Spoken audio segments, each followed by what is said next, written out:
Então, bom dia. Nosso primeiro domingo do ano 2022. Estou alegre em ver a presença de todos. Vamos abrir uma oração. Eu gostaria de pedir, Luciano, por favor, pode nos dirigir uma oração. Ó Deus, te agradecemos por mais um dia. Obrigado. Teu Espírito Santo nos constrange,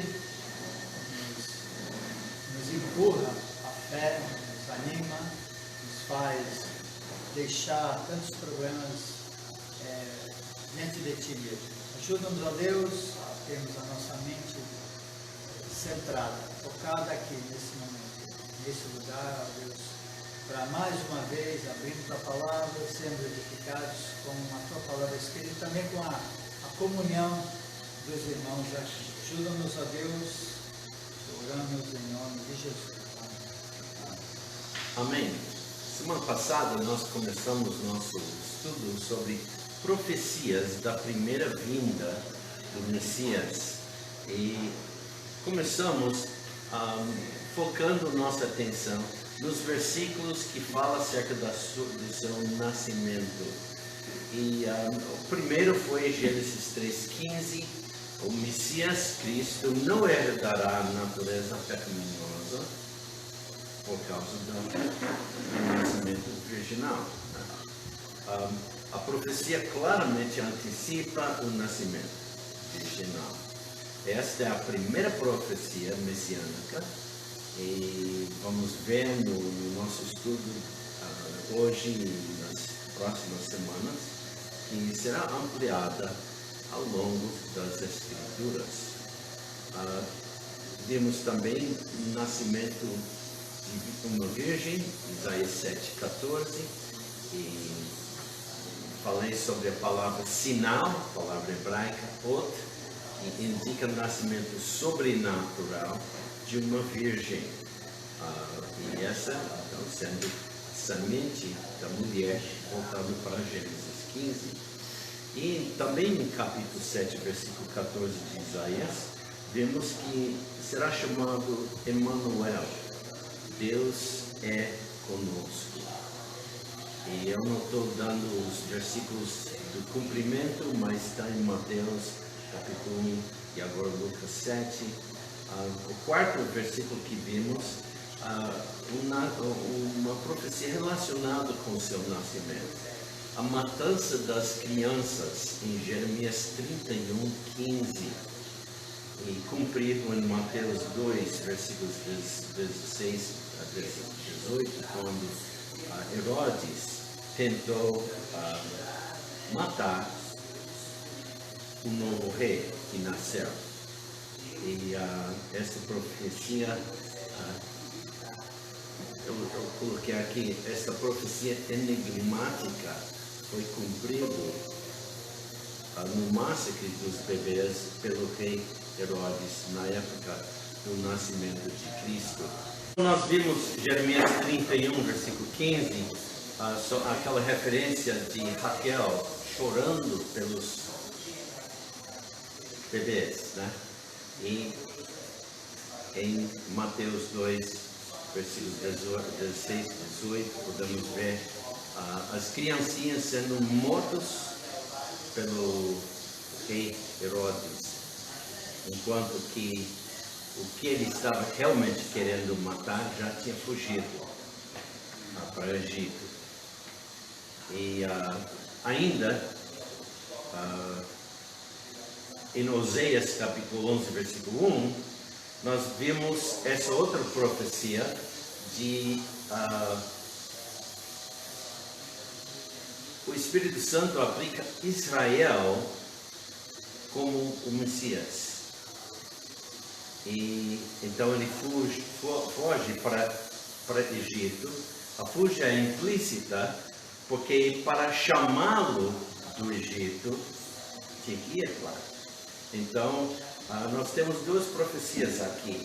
A fuga ao Egito é implícita e o Messias Jesus retornará do Egito.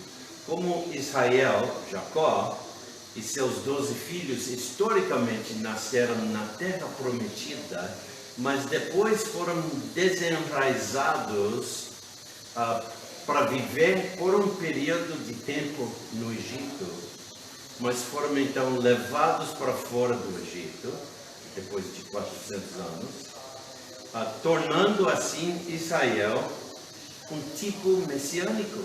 Cristo mesmo foi levado de repente para o Egito e depois chamado de volta para a terra de Israel.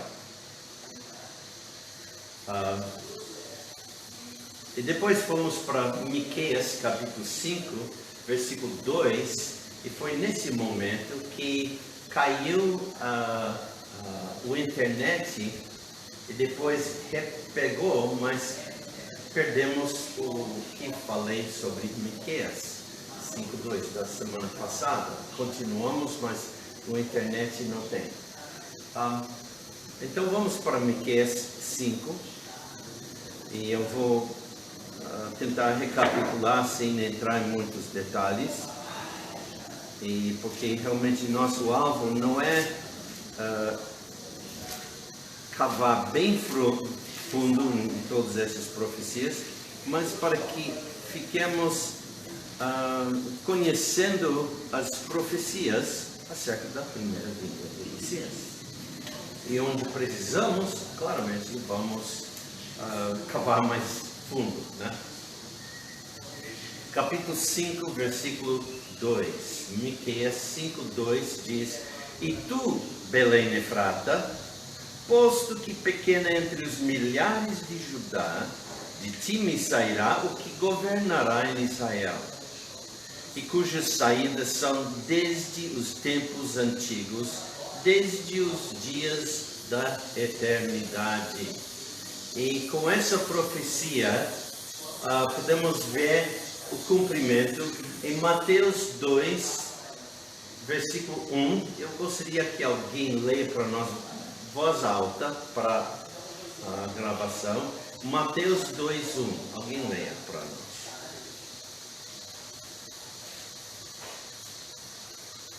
Quem quer? Mateus 2:1. Mateus 2:1. E, tendo nascido Jesus em Belém de Judéia, no tempo do rei Herodes, eis que os magos vieram do Oriente a Jerusalém. Nasceu em Belém. Esta cidade é a cidade onde Davi nasceu. Nos tempos do Antigo Testamento, esta profecia indicando o local do nascimento do Messias foi totalmente aceita como tal pelos líderes religiosos judaicos. Isso é visto quando os magos chegaram em Jerusalém, mencionado aqui também, procurando o recém-nascido rei dos judeus. Notamos que suas saídas são desde a eternidade, demonstrando o fato de que o Messias é próprio Deus, que se fez homem na pessoa de Jesus Cristo. Falamos também semana passada acerca de Belém Efrata, como é mencionado aqui, é Belém Efrata.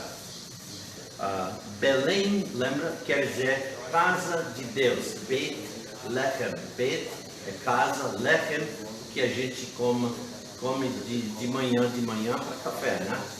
Bom, então, casa do pão. Então ele nasceu na confeitaria, a cidade de pão, e ele é o pão da vida. Então tudo isso reforça o fato que ele é o pão da vida e que ele é o Messias. Nasceu onde foi dita. Também eu falei sobre Efrata. Efrata quer dizer frutífera.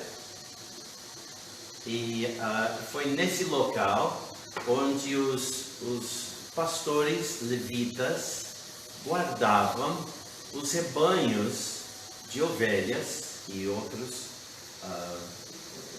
gado em preparação, guardando-os para os sacrifícios. E lembra, tinha vários sacrifícios cada dia. Então sempre tinha que ter rebanhos lá chegando, cuidando para esses sacrifícios. E então, interessante, ele é o Cordeiro de Deus e nasceu no lugar onde era guardado os animais para sacrifício, esse local. E com isso eu gostaria de ler João capítulo 7, Evangelho de João capítulo 7.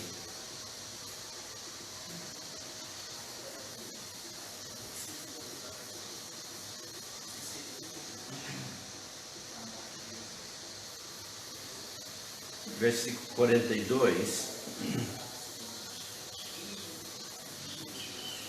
E aqui em capítulo 7, é a festa dos tabernáculos, que ocorre mais ou menos no mês de outubro, setembro. E no último dia desta festa, diz versículo 37, no último dia, o grande dia da festa, Jesus pôs-se em pé e clamou dizendo: se alguém tem sede, venha a mim e beba. Quem crê em mim, como diz a Escritura, rios de água viva correrão do seu ventre. E isto disse ele do Espírito que havia de receber os que nele crescem. Porque o Espírito Santo ainda não fora dado, por ainda Jesus não ter sido glorificado. Cristo foi glorificado após da sua ressurreição, quer dizer, após do seu sacrifício, da sua morte e ressurreição. E, então diz versículo 40, então muitos da multidão, ouvindo esta palavra, diziam: verdadeiramente este é o profeta. O profeta refere a uma profecia em Deuteronômio, capítulo 18. Se me lembra, eu falei isso semana passada, mas talvez devemos ir lá rapidamente, porque o povo estava não somente esperando o Messias, mas também um profeta, não todos entendendo que o profeta é propriamente o Messias. Então, muitas vezes, as profecias eram meio enigmáticas, né? Então, meio escondendo o sentido, mas de repente, com outras informações, agora entendo, né? Capítulo 18, versículo 18 de Deuteronômio. Vamos começar com o versículo 17. Então, Moisés está falando: então o Senhor me disse, falaram bem naquilo que disseram: eis, lhe suscitarei um profeta do meio de seus irmãos, como tu, ó Moisés, e porei as minhas palavras na sua boca, e ele lhes falará tudo o que eu lhe ensinar ou ordenar. E será que qualquer que não ouvir as minhas palavras, que ele falar em meu nome, eu o requererei dele. Então devemos escutar as palavras do próprio Messias. Pois não. Pastor, uma dúvida. No versículo 40, a palavra profeta está com a inicial maiúscula. É para enfatizar que é diferente dos demais? É diferente dos outros profetas, porque Deus tem mandado muitos profetas, tá? Mas em Deuteronômio já há indicação de um profeta em particular. E ele será igual a Moisés. Moisés é olhado como o maior profeta de todos, até hoje. Mas para os que creem no Messias, nós reconhecemos que o profeta, que realmente é maior do que Moisés, já veio. Um dia, todo Israel verá isso e será salvo. Mas hoje não está. Não? Então, voltando para João 7, versículo 41, outros dizem: este é o Cristo, o Messias, o ungido. Então, algumas pessoas estavam achando que Cristo era o profeta, outros, não, ele é o Messias. não ligando as duas profecias na mesma pessoa. Mas diziam outros, vem pois o Cristo da Galileia. Espera, ele deve vir de Belém, né?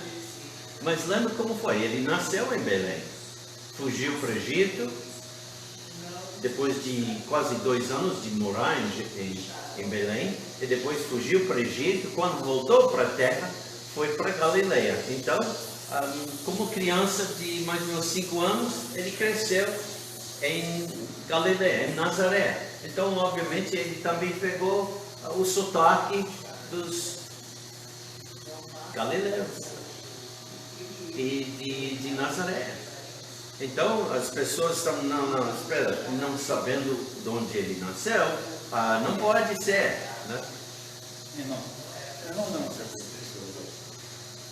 Eu pelo menos gosto de pensar que eles falaram isso, esse que duvidavam, não é porque eles não tinham a informação. Tinham formação. Eles tinham formação. Exato. Então, eles jogaram essa dúvida para fora, na realidade, movido pela incredulidade. Pela incredulidade, não por falta de informação. Eles tinham conhecimento. Mas também confundiam no sentido de não saber adicionar 2 mais 2 é 4, mais 2 é 6. E com certeza tinha pessoas que de qualquer jeito quiseram reconhecer que ele era o Messias. Então, quando eles puderem jogar dúvidas, jogavam dúvidas, mesmo sem fundos. Agora, a profecia acerca do profeta não diz que ele vem de Belém. Na realidade, como profeta, ele veio de onde? Galileia. Por quê? Foi lá onde foi criado e crescido, se tornou homem. Mas nada disso é dito na Bíblia. A gente sabe como adicionar, né, a matemática para ver isso. Então chegamos a versículo 42. Não diz a Escritura que o Cristo vem da descendência de Davi e de Belém, da aldeia de onde era Davi? Claramente. Mas com certeza nem todos sabiam onde Jesus tinha nascido. Eu tenho falado onde eu nasci, e quantos de vocês sabem qual a cidade onde eu nasci? Está vendo? Me conhece bem. Tá? E eu acho que Luciano nasceu em Niterói, Felipe em Niterói, Damião, talvez São Gonçalo ou Niterói. São Gonçalo? Niterói, tá bom? E Guilherme no Nordeste, de algum lugar. E outros podemos dizer assim, né? Eu nasci na cidade de Cleveland, né? Então, esses versículos são acerca do nascimento. E foi aqui onde paramos semana passada. Alguém tem mais algum comentário ou pergunta? E depois, então, vamos passar para o próximo assunto. Assunto de ascendência, quer dizer, sua linhagem, né? Então, para ver a primeira profecia, temos que voltar de novo para Gênesis. Então, vamos para Gênesis. Agora vamos para capítulo... Estou dobrando as páginas.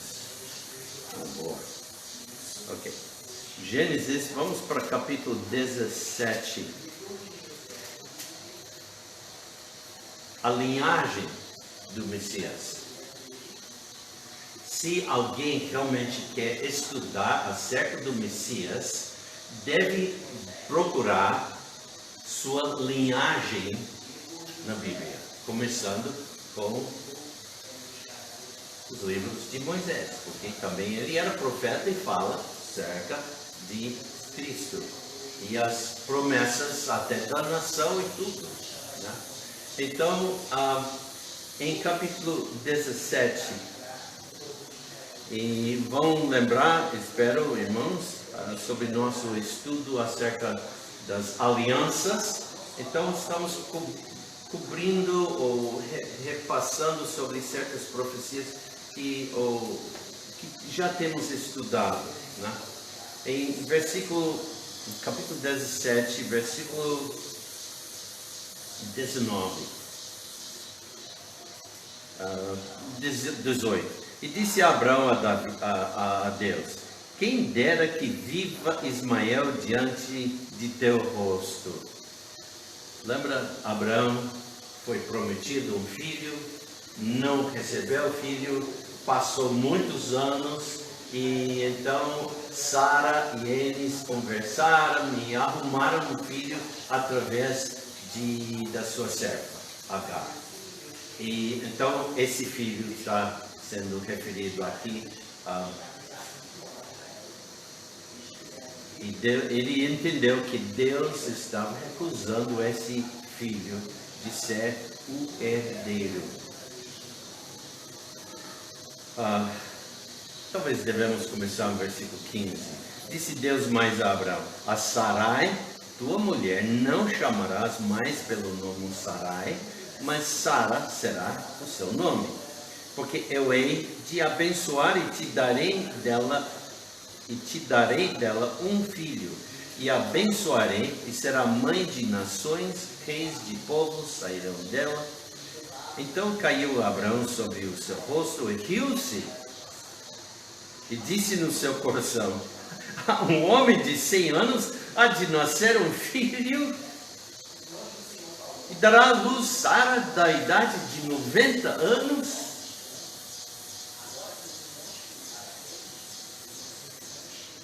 E disse Abraão a Deus: quem dera que viva Ismael diante de teu rosto. Disse Deus: na verdade, Sara, tua mulher, te dará um filho e chamarás o seu nome Isaque. E com ele estabelecerei a minha aliança por aliança perpétua para a sua descendência depois dele. E depois, versículo 20, ele fala sobre Ismael. Enquanto a Ismael, também te tenho ouvido. E é isso o sentido do nome Ismael. Deus ouve. Eis aqui o tenho abençoado, e o farei frutificar, e o farei multiplicar grandissimamente. 12 príncipes gerará, e dele farei uma grande nação. A minha aliança, porém, estabelecerei com Isaque, o qual Sara dará à luz nesse tempo determinado, no ano seguinte. Então Deus não somente anuncia que Sara receberá um filho, mas até ele nomeia, né? Por meio de Sara, sua esposa, Abraão receberia um filho. Pela primeira vez, Deus nomeia um filho que está para nascer. Seu nome Yitzhak significa ele ri. Ele vai rir, né? Ele ri.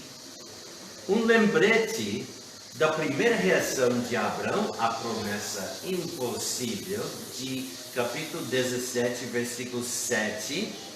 E caiu Abraão sobre o seu rosto e riu-se. Você já tem rido tanto que você cai no chão? Já?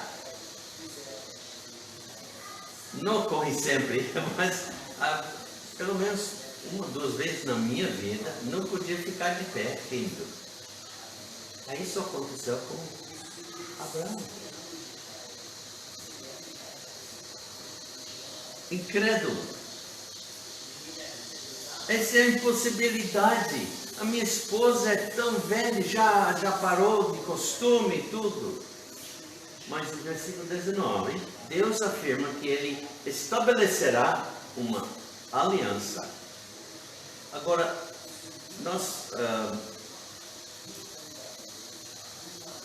Eu estou mudando o assunto aqui sobre estabelecer uma aliança.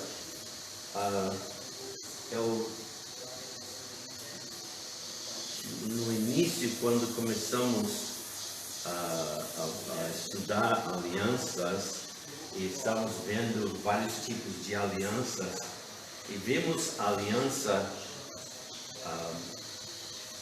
que Deus fez com Abraão. Lembra que tinha que ter um animal, né? E esse tipo de estabelecer, muitas vezes na Bíblia, a mesma palavra hebraica, a portuguesa, está usada para duas palavras diferentes. E um tipo de aliança, você corta a aliança. E no hebraico a palavra cortar. Cortar, aliança, estabelecer, né? E quando a aliança mosaica foi estabelecida, melhor dizer, quando foi cortado, entendeu? Né? Foi cortado e vimos quantos animais e quanta sangue naquele dia, lembra? Mas foi cortado. Mas aqui não é a palavra cortar, é a palavra estabelecer, no sentido de confirmar. Versículo 19, Deus afirma que Ele estabelecerá uma aliança.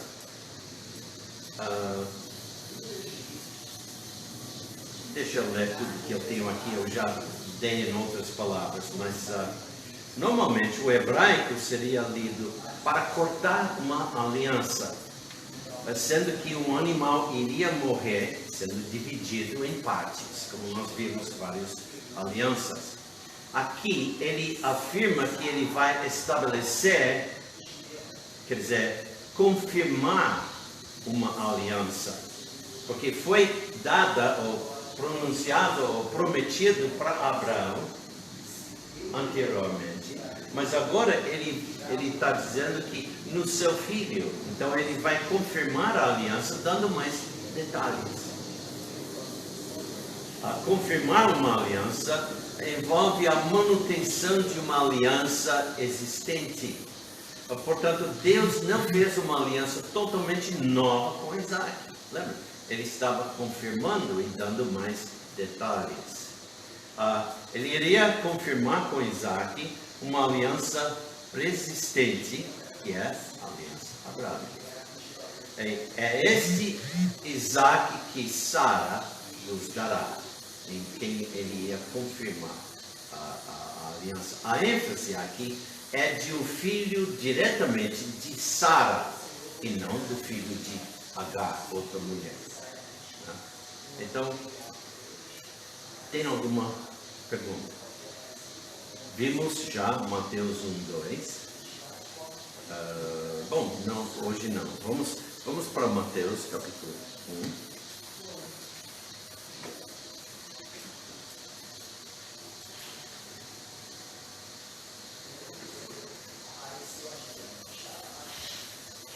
Mateus capítulo 1. E nós lemos aqui versículos 1 e 2. Livro de geração de Jesus Cristo, filho de Davi, filho de Abraão. Abraão gerou a Isaac. Isaac gerou a Jacó. Jacó gerou a Judá e a seus irmãos. Então, traçando a linhagem, né? Que também nós estudamos umas semanas passadas. Então aqui podemos ver a sua ascendência, sua linhagem. Agora vamos também para Lucas capítulo 5. Lucas 5.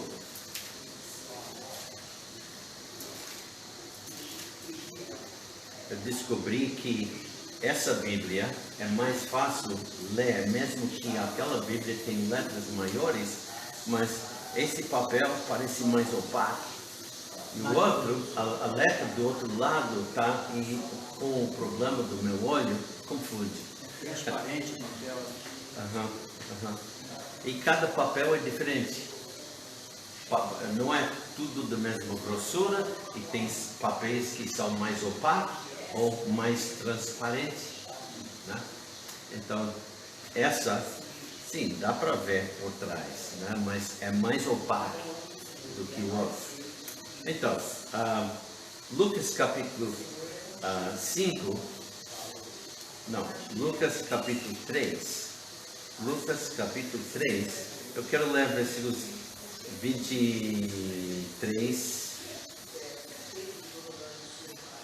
que aqui de novo temos a genealogia de Cristo. Versículo 23. E este mesmo Jesus estava como que começando os 30 anos, sendo como se cuidava, filho de José, e José de Eli.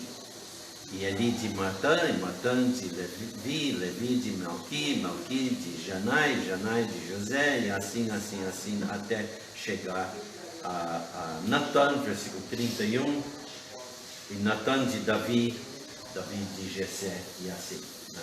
Então esse mostra a sua ascendência.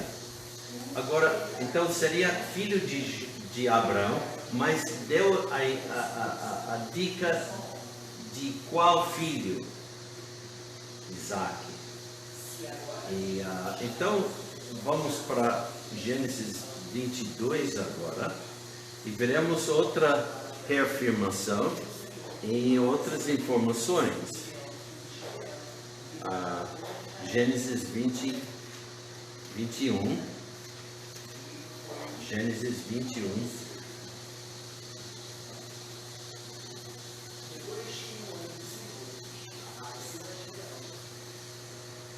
Em capítulo 21, nós temos o nascimento de Isaac. Versículo 1 diz: o Senhor visitou a Sara, como tinha dito, e fez o Senhor a Sara como tinha prometido, e concebeu Sara, e deu a Abraão um filho na sua velhice, ao tempo determinado que Deus lhe tinha falado. E Abraão pôs no filho que lhe nascera, que Sara lhe dera, o nome de Isaac.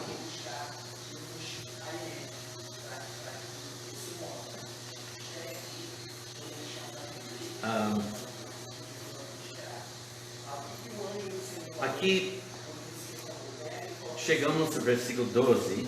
Porém Deus disse a Abraão: não te pareça mal aos teus olhos acerca do moço e acerca da tua serva. Aqui o moço, ele está referindo a Ismael, e a serva Agar, né? Há quase mais ou menos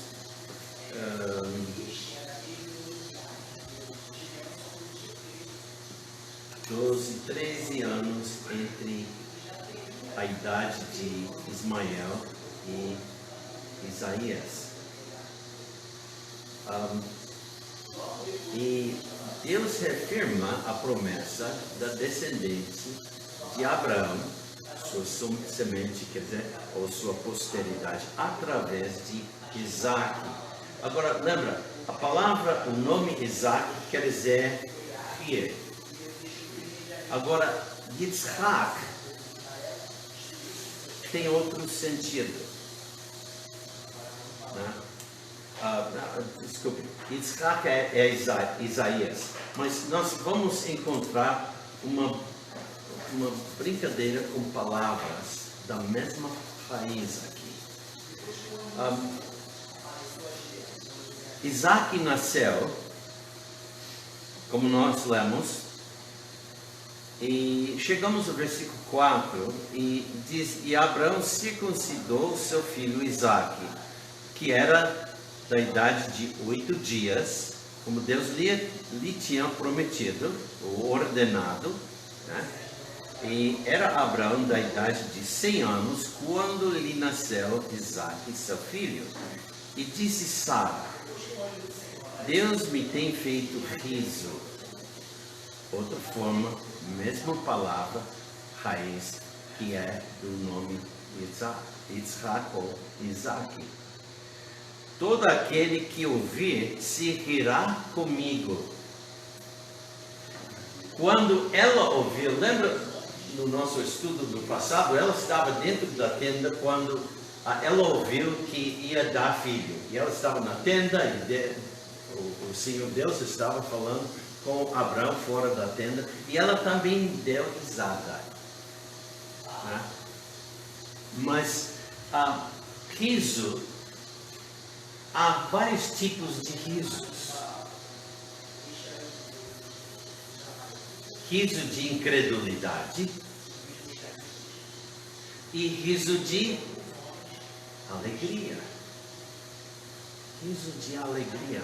E ela deu um riso de incredulidade, mas quando nasceu o filho, chamou riso. Por quê? Deus mandou, mas por que também? Porque ela estava alegre, dando risada. Porque Deus mesmo cumpriu a palavra e ela tem filho. Que alegria, que isso. Agora, nós não chegamos ainda à brincadeira com a palavra, mas e ela diz que todos que vão vir vão rir com ela, vão sentir essa alegria que ela tem, alegria tanta que ela dá risada. De alegria, né?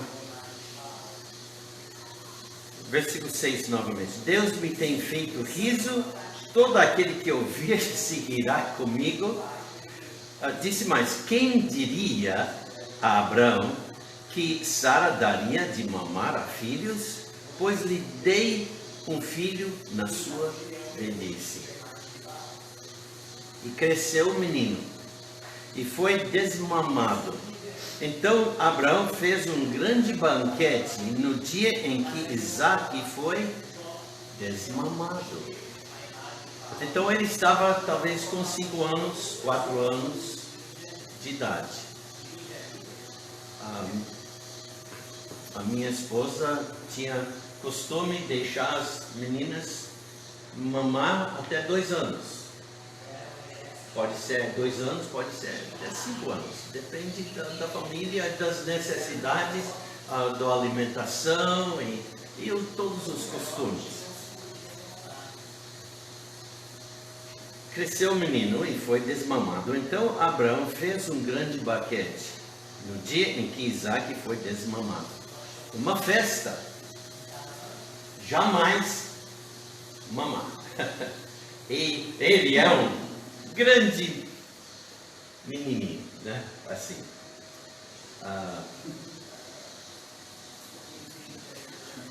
Falar em risada, eu estou rindo aqui de uma possibilidade. Uhum.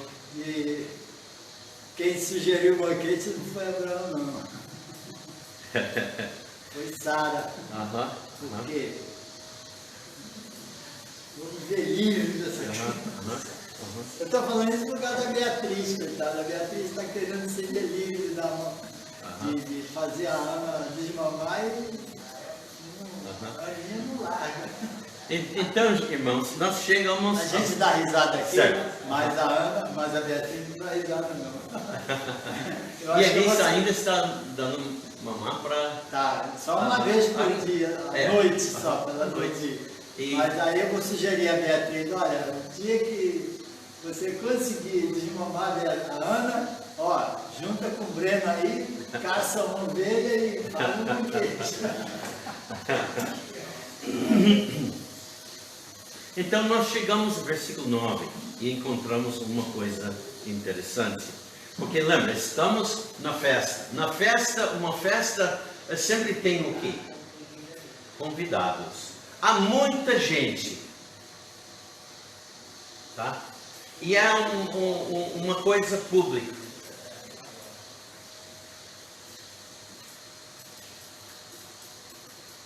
E viu Sara que o filho de Agar, a egípcia, o qual tinha dado a Abraão, o que diz? Zombava. Metsaker. Vim da mesma raiz. Rir. Porque tem outra maneira que você pode rir. Rir de zombar. E aqui, o filho de Agar estava zombando esse filho. Por quê? Com certeza ele tinha ciúmes. Não está dando tanta atenção, meu pai, como o antigo.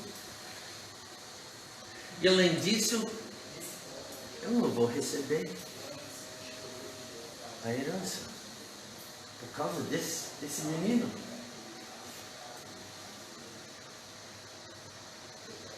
E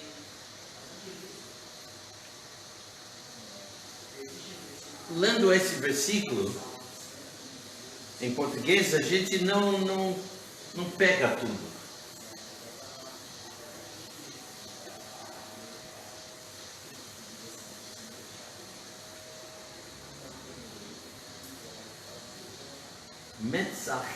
Metzachek, zomba.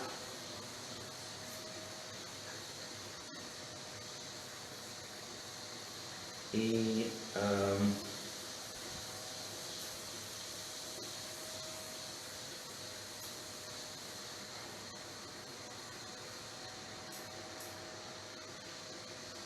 puxa, eu estou notando que eu não salvei com um outro versículo. Vou pedir ajuda do Felipe. Bom, antes disso, vamos para Lucas 3. Lucas 3.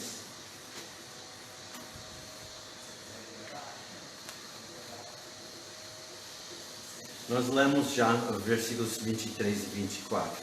Agora, se me lembro, Gálatas, há uma menção, talvez procurando pelo nome Abraão, pode chegar o que eu estou querendo, ou Isaac. Procura a palavra Isaac no Novo Testamento, nos epístolas de Paulo. E eu vou tentar procurar também, porque há um versículo, eu acho que quando estava estudando, eu salvo de vez em quando e não salvei, e depois apaguei quando fechei o programa, o versículo. Deixa eu ver. Hã? Nas cartas de Paulo? Porque aqui fala que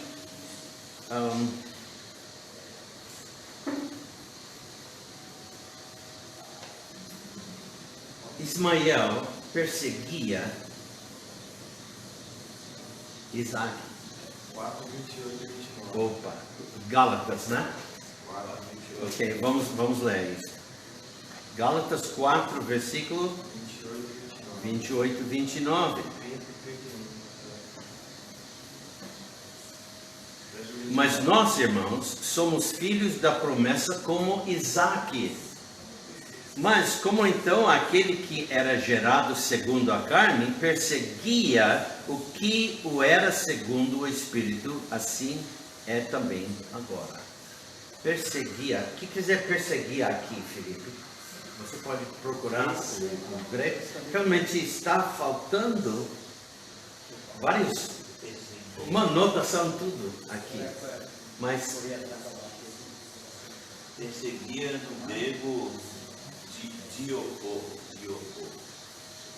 Mas o sentido? A primeira definição é fazer correr ou fugir, afugentar, escapar. A segunda, correr prontamente a fim de capturar uma pessoa ou coisa, correr atrás. Aí tem a definição, o ar. Correr com determinação, figurativamente, de alguém que numa corrida dispara em direção ao ponto de chegada. B, perseguir, de um modo hostil. Isto, queremos chegar. Definição 3, de qualquer forma, seja qual seja, incomodar, preocupar, molestar alguém. Aí o 3 tem a letra A, perseguir. B, ser maltratado, sofrer perseguição por causa de algo. Aí é a quarta definição. Sem ideia de hostilidade, correr atrás, seguir após alguém. Quinta, por metáfora, perseguir. Procurar ansiosamente esforçar-se Suficiente. com todo o empenho para adquirir. Aqui, Ismael estava perseguindo seu irmão. Agora, muitas vezes a gente brinca seriamente, mas querendo aparecer brincando. Ele era brincando de maneira hostil. E Sara notou isso. E era tão forte o que ela notou, que ela então exigiu que o filho Ismael e a serva seja expulso da casa. E foi assim. Por quê? Porque Ismael estava com ciúmes tão fortes que, dando tempo, ele ia machucar esse neném. Será que de alguma forma a gente pode olhar para a descendência desses dois meninos hoje e tentar apontar e podemos ver essa inveja. mesma perseguição todo esse tempo. Com a diferença que hoje já está fazendo aliança com o mundo árabe, né? Está escrito bem forte agora. Então, a brincadeira é com a palavra raiz do que traduzimos a palavra rir. E rir com alegria, rir com incredulidade e, nesse sentido, rir zombando. E a palavra zombar, na palavra hebraica, na língua hebraica, é metzachek. E vem de rir. Ok. Mais comentários? Mais alguma pergunta? Podemos passar para o próximo? Eu estou meio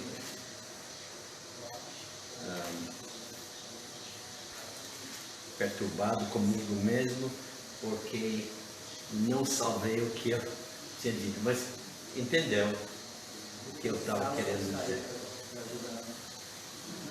Obrigado pela ajuda. Os dois. Agora vamos para Gênesis 22. Novamente é o filho de Abraão. Né? Versículo 18 agora. Deus está falando com Abraão. E em tua descendência serão benditas todas as nações da terra, porquanto obedeceste a minha voz.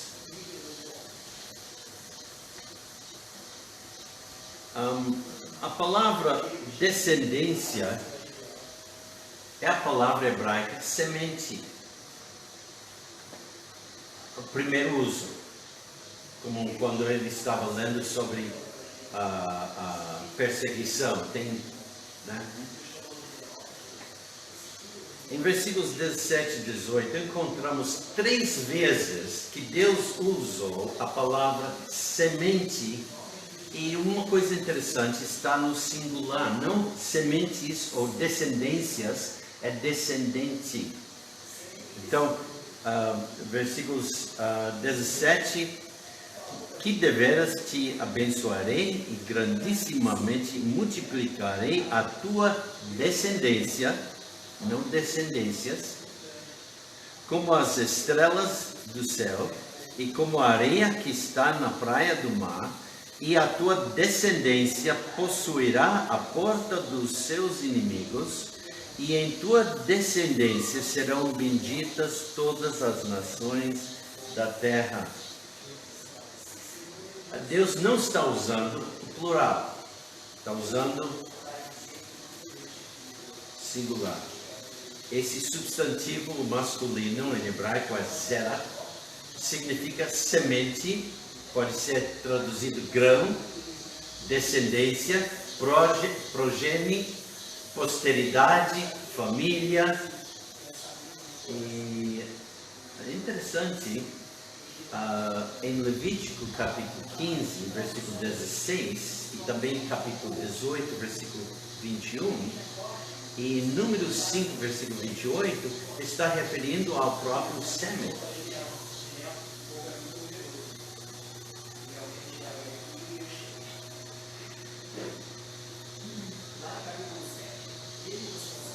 Em Gênesis 3,15, a primeira profecia, tem implicações enormes quando pensamos nisso. É claramente singular e não no plural, indicando que a palavra semente se referia a uma pessoa em particular, como aquele versículo em Deuteronômio, o profeta, um certo profeta, não qualquer profeta, um em particular.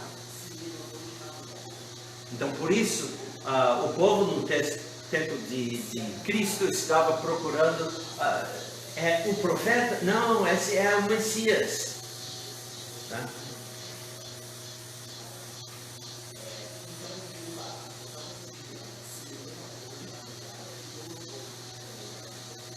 O primeiro anúncio do Evangelho foi ampliado com a aliança abrâmica em Gênesis 12, versículo 7, quando Deus prometeu a sua descendência. Veremos que se torna mais específico na linhagem de Davi. Até em Gênesis, a semente é traçada através de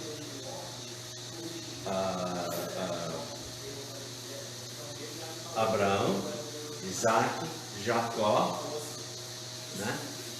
E nós vamos pular por enquanto a Judá, porque outro ênfase, mas está incluído. Tá? Então, vamos para 2 Samuel 7. 2 Samuel 7.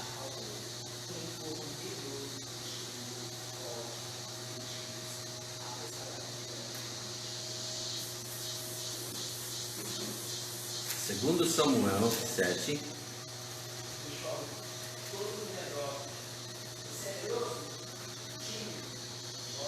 E nós lemos Deus falando com Davi. Quando teus dias forem completos, vieres a dormir com teus pais, então farei levantar depois de ti um dentre a tua descendência. Então, um descendente em particular, o qual sairia das tuas entranhas, e estabelecerei o seu reino, e edificará uma casa ao meu nome. E assim tem as profecias. Vamos também para capítulo 22, 2 Samuel 22.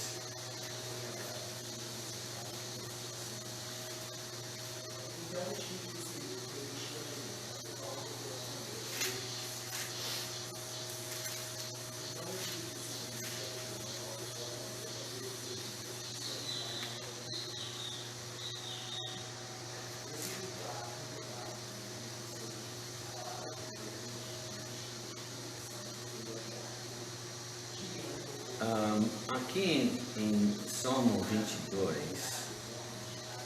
nós encontramos esse cântico de Davi dando ação de graças. E Davi já é idoso. E ele já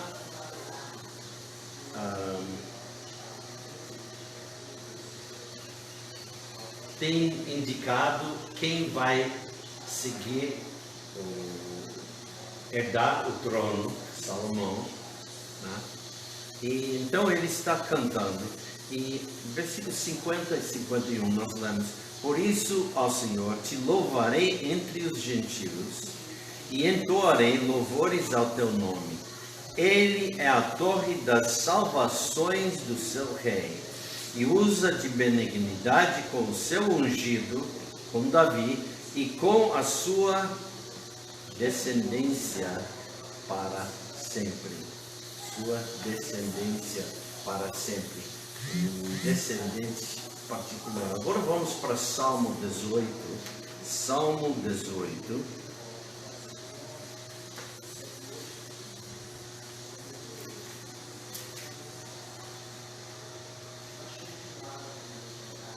Salmo 18, e veremos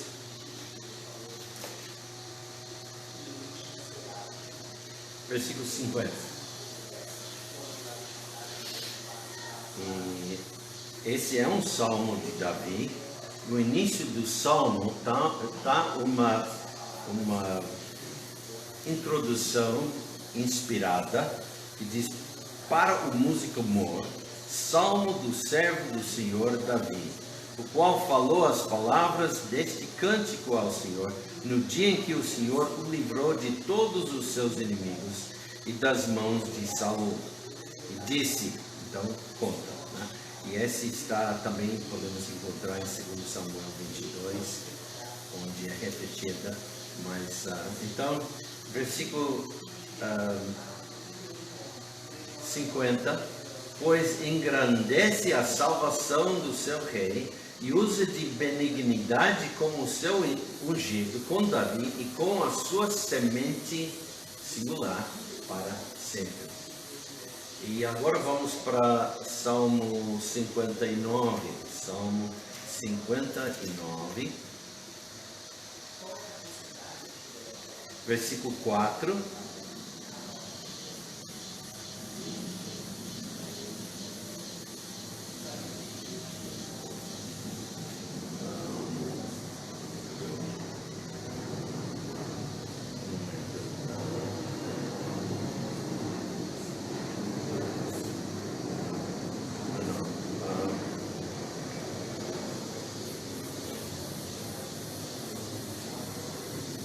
Fiz um erro aqui. Voltamos para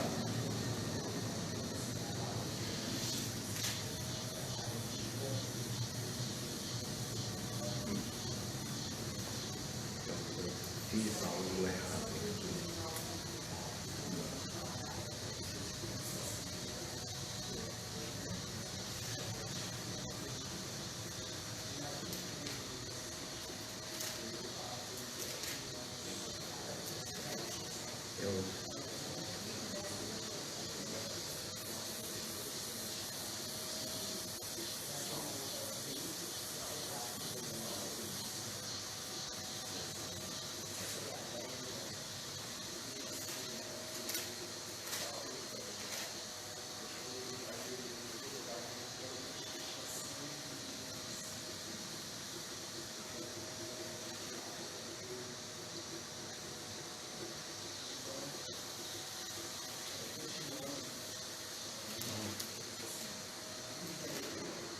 Infelizmente eu datilografei alguma coisa errada aqui.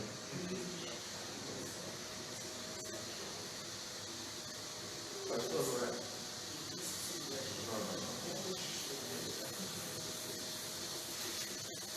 89, será? Salmo 89.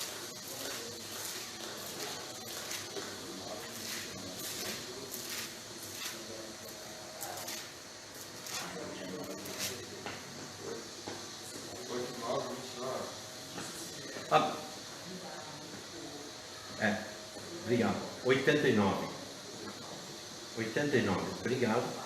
Mas primeiro queremos ver versículo 4. A tua semente, versículo 3.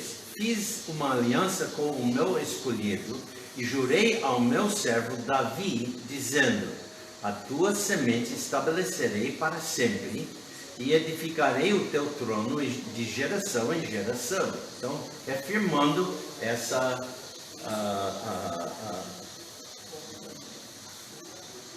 aliança, né?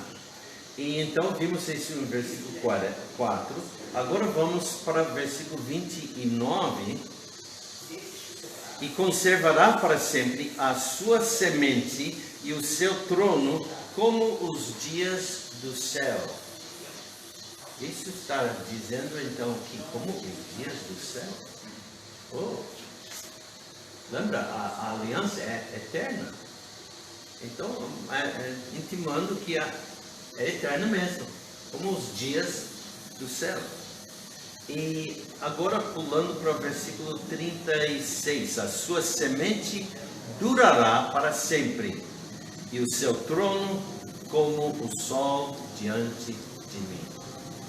Então, mais uma vez, estamos vendo semente.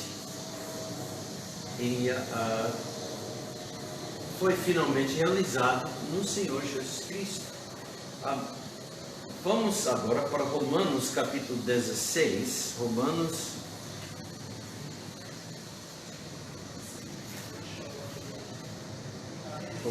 capítulo 16.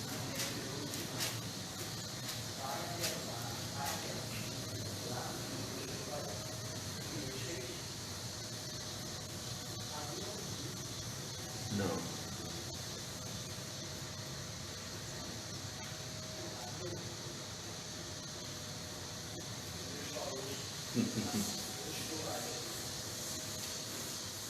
Olha, eu sei que há algo em Gálatas 3. Gálatas 3 é o meu próximo. Mas ok, vamos para Gálatas capítulo 3. Gálatas capítulo 3, versículo 16. E nós lemos: ora, as promessas foram feitas a Abraão e a sua descendência. Não diz as descendências, como falando de muitas, mas como de uma só. E a tua descendência, que é Cristo. Então, eu quero voltar para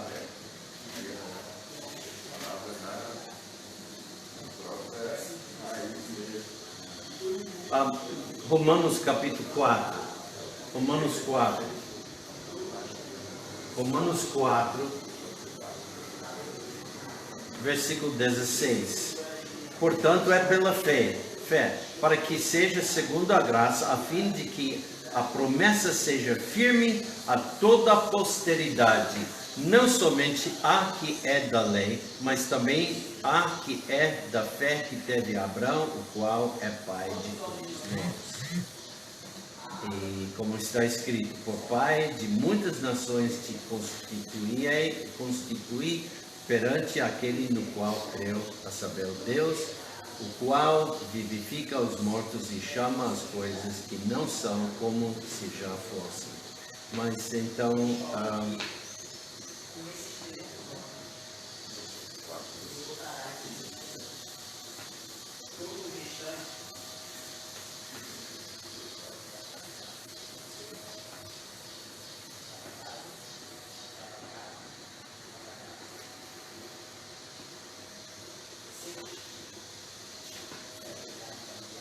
versículo 12, falando de Abraão: e fosse pai da circuncisão daqueles que não somente são da circuncisão, mas que também andam nas pisadas daquela fé que teve nosso pai Abraão, que tivera na incircuncisão, porque a promessa de que havia de ser herdeiro do mundo não foi feita pela lei a Abraão ou a sua posteridade, mas pela justiça da fé. Bom, então, Paulo afirmou em versículo Gálatas 3,16 que é uma profecia de Cristo, em vez de uma profecia de todos os filhos de Abraão, né? A descendência e não as descendências. Esse argumento é baseado, na verdade, da inspiração verbal, que faz uma distinção sutil entre singular e plural. Então, vamos fazer mais vamos para Gênesis capítulo 35. Gênesis capítulo 35.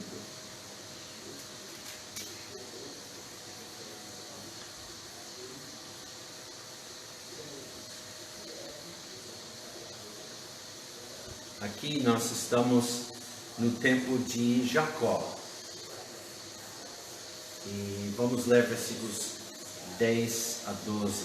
E disse-lhe Deus: o teu nome é Jacó, não se chamará mais o teu nome Jacó, mas Israel será o teu nome. E chamou o seu nome Israel. Disse-lhe mais Deus: eu sou o Deus Todo-Poderoso, frutifica e multiplica-te, uma nação, sim, uma multidão de nações sairá de ti, e reis procederão dos teus lombos.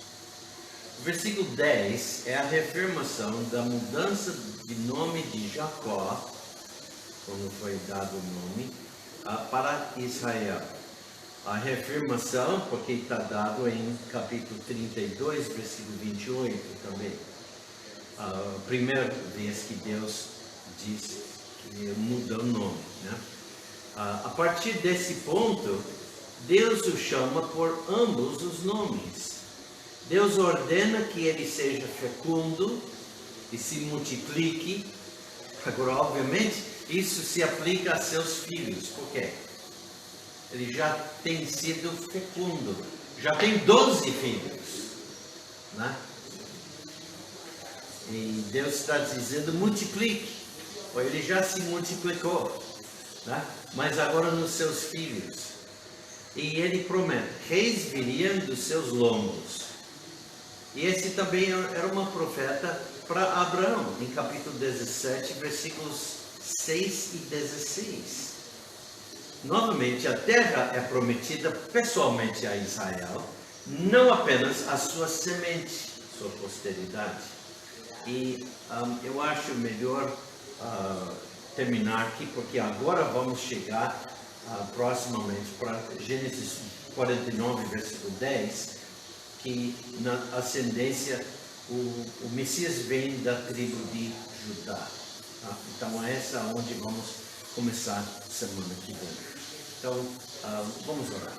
Senhor Pai, nós te louvamos pelo privilégio de ter tua palavra nas nossas mãos e que podemos estudar, sempre estudar tua palavra. Ó Pai, te louvamos. Pedimos, Pai, que nos dá entendimento enquanto que estudamos. Obrigado, Pai, pelas múltiplas promessas, ampliações da promessa do Salvador do mundo, desde Gênesis 3:16. Ó Pai, faz que te conhecemos melhor, que te conhecemos como nosso Salvador, o Senhor Jesus Cristo. Ó Pai, através de todas essas profecias que estamos vendo, no nome de Cristo Jesus, te louvamos. Amém.